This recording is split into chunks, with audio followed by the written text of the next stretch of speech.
This news is funded by viewers like you. Please support our work at democracynow.org/give. Welcome to Democracy Now!, democracynow.org, the War and Peace Report. I'm Amy Goodman.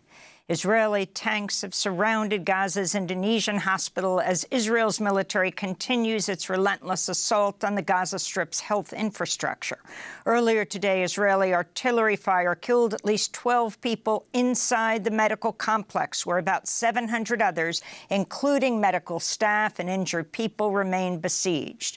Egyptian television showed ambulances carrying sick and premature babies passing through the Rafah border, crossing to Egypt, after the UN assisted in moving 31 premature babies from Gaza's Al-Shifa hospital to Rafah on Sunday. UNICEF warned the babies' conditions were incredibly fragile after the multiple moves in extremely dangerous conditions. Other babies died as medical services collapsed at Al-Shifa.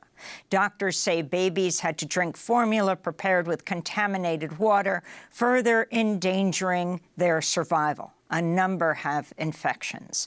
A World Health Organization team visited the Al-Shifa hospital, which it called a death zone, and lauded the heroic healthcare workers sacrificing everything to treat patients. As healthcare professionals, I am absolutely humbled by the work of you and your teams, the heroic efforts that you've made. I mean, I have no words. Israel's claimed it uncovered a Hamas tunnel at the Al-Shifa hospital. The claim was rejected by Hamas and medical workers and has not been verified by independent parties. Israel also said hostages are being held at Al-Shifa. Hamas has previously said it took several hostages to hospitals for treatment. On Saturday, an Israeli airstrike killed at least 50 Palestinian civilians at the UN-run Al-Fahura school in the Jabalia refugee camp, though some estimates put the number as high as 200. A separate attack on the Tal al-Zathar school also resulted in civilian casualties. Other parts of Jabalia were also hit, including a large residential complex. This is a Gaza ambulance worker. We are trying to focus on pulling out survivors. As you can see, we are working with our own two hands. There is no equipment. The only excavator is in northern Gaza, and it stopped working. The bulldozer stopped working. A large number of civil service and ambulance cars stopped working because of fuel running out.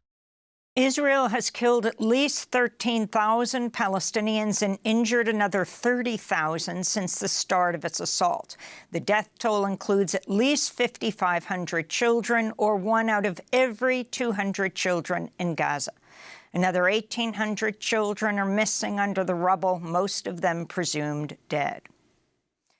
Over the weekend, reports emerged that talks between Israel, the U.S., and Qatari mediators for Hamas were closing in on a deal to release dozens of women and children hostages and pause fighting for 5 days. In Israel, thousands completed a march from Tel Aviv to Jerusalem Saturday, where they demanded the government do more to release their loved ones who were taken hostage by Hamas on October 7th. They have to talk to the families. It's impossible that there are 240 kidnapped people and the government, our government, isn't talking to them, isn't telling them what's going on, what's on the table. Yemen's Houthi rebels say they seized a Japanese cargo ship in the Red Sea. The vessel, named Galaxy Leader, is reportedly partially owned by an Israeli businessman. Around 25 people are believed to be on board the India-bound ship, though Israel said none of their citizens are among the crew. A Houthi spokesperson warned the international community regional security is at stake unless it helps put an end to the war on Gaza. The Yemeni armed forces confirmed the continuation of carrying out military operations against the Israeli enemy until the aggression on the Gaza Strip stops and the ongoing heinous crimes against our Palestinian brothers in Gaza and the West Bank cease. In the occupied West Bank, Israeli forces killed at least 2 Palestinians during multiple raids on Sunday. Israeli military and settler attacks have killed some 206 Palestinians in the West Bank since October 7th. Meanwhile, Palestinians living in the West Bank's heavily fortified and monitored H2 district in Hebron have been under one of its longest and strictest lockdowns ever since the start of the conflict. Some 39,000 Palestinians and around 900 extremist Israeli settlers live in H2. Palestinians have largely been barred from leaving their homes except during very brief windows, with Israeli soldiers forcing them back inside at gunpoint. President Biden warned violence against Palestinians in the West Bank could result in a visa ban against Israeli perpetrators. In a Washington Post op-ed published Saturday, Biden also continued to reject a ceasefire in Gaza and called for a two-state solution. In New Haven, Connecticut, hundreds of students and alumni from Yale and Harvard brought a football game between the two universities to a halt for nearly 2 hours Saturday night as they called for a ceasefire in Gaza. Protesters waved Palestinian flags and banners that read, "End the occupation, end the genocide, and free Palestine." They also demanded Yale and Harvard divest from weapons manufacturers that supply Israel's military. Meanwhile, Palestinian rights advocates shut down a convention organized by the California Democratic Party in Sacramento Saturday. Several protesters held a sit-in, while others marched through the convention hall chanting, "Ceasefire now." Demonstrators also disrupted speeches by U.S. Senate candidates, Congressmembers Katie Porter, Adam Schiff, and Barbara Lee. Outside the convention, protesters placed 500 pairs of children's shoes to represent the over 5,000 Palestinian children killed in Gaza. The American Public Health Association's governing council is calling on President Biden and Congress to press for a ceasefire in Gaza. A resolution approved last week by 90% of members also calls for the, quote, de-escalation of the current conflict by securing the immediate release of the hostages and those detained, the restoration of water, fuel, electricity, and other basic services, and the passage of adequate humanitarian aid to the Gaza Strip, unquote. Recently, delegates to the American Medical Association voted against debating a similar resolution calling for a ceasefire in order to protect civilian lives and healthcare personnel. The group Healthcare Workers for Palestine said in response, the AMA has a responsibility to uphold the well-being of healthcare workers and minimize human suffering, and it's clear that these values are not being upheld by some of the most influential physicians in the country, they said. In Argentina, far-right libertarian Javier Milei has been elected president. Official results Sunday showed Milei, who's been compared to Donald Trump with 56% of votes, defeating the centrist Peronist candidate Sergio Massa, who conceded defeat. Milei is a climate crisis denier who's proposed banning abortion, easing restrictions on guns, and vowed to shut down Argentina's central bank, replacing the nation's currency with the U.S. dollar.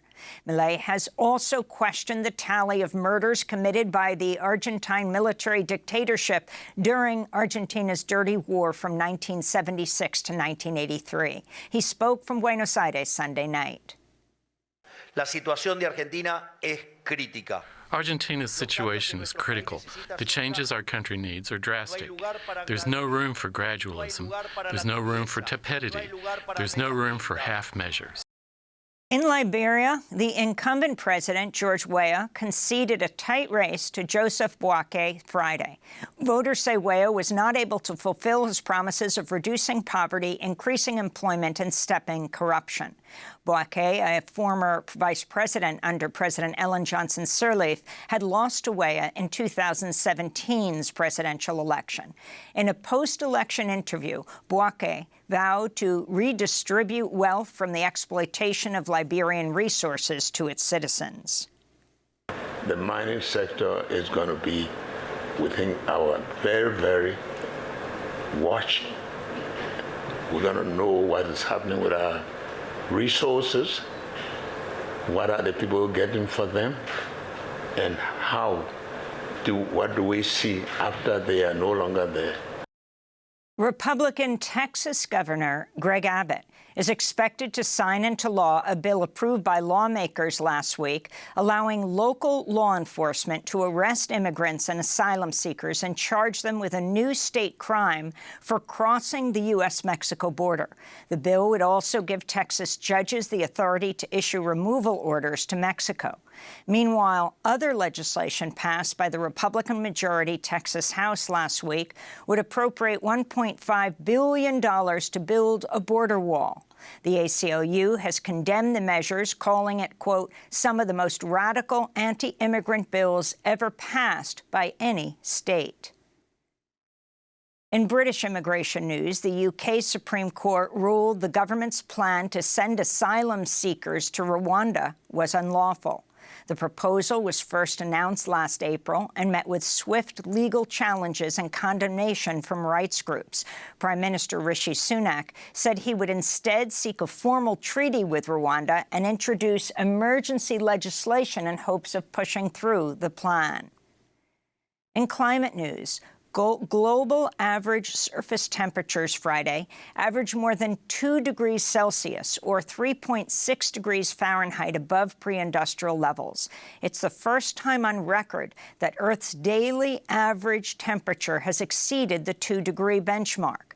The 2015 Paris Climate Agreement set just 1.5 degrees as the maximum allowable global temperature rise. In the Horn of Africa, at least 130 people have been killed after unrelenting heavy rains triggered once-in-a-century flooding in Ethiopia, Kenya, and Somalia. More than 750,000 people have been displaced, with the death toll expected to rise. The flooding follows the region's worst drought in 40 years, which pushed millions of people into extreme hunger.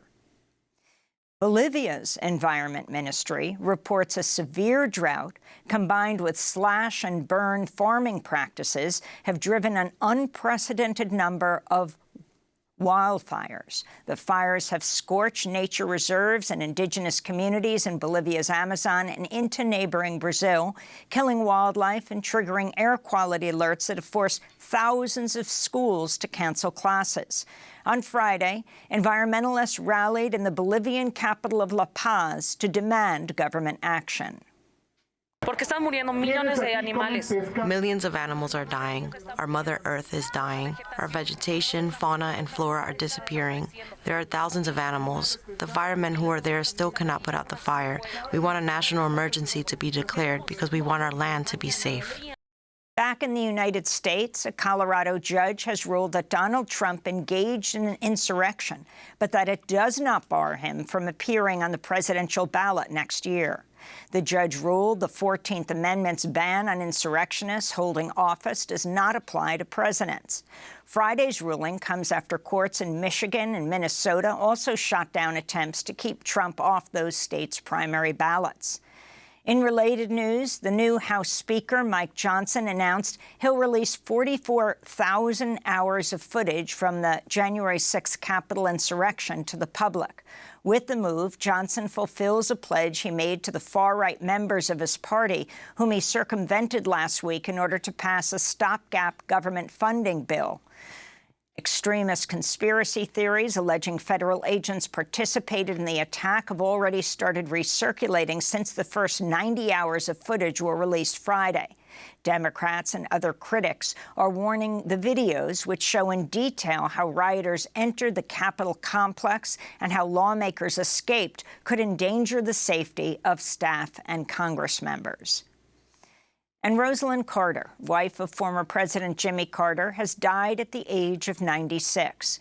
Carter served as a longtime political advisor and strategist as Jimmy Carter went from a rural state senator to Georgia governor in 1970 and president of the United States in 1976. As First Lady, Rosalynn Carter joined White House cabinet meetings and served as an envoy to Latin America. Time magazine in 1979 declared her to be the second most powerful person in the United States. After leaving the White House, she campaigned to expand U.S. mental health services. She and Jimmy Carter also worked with the charity Habitat for Humanity. Jimmy Carter, who turned 99 in October, entered home hospice care in February. They had both just celebrated their 77th anniversary. And those are some of the headlines. This is Democracy Now!, democracynow.org, the War and Peace Report. Democracy Now! Is funded by viewers like you. Please give today at democracynow.org/give.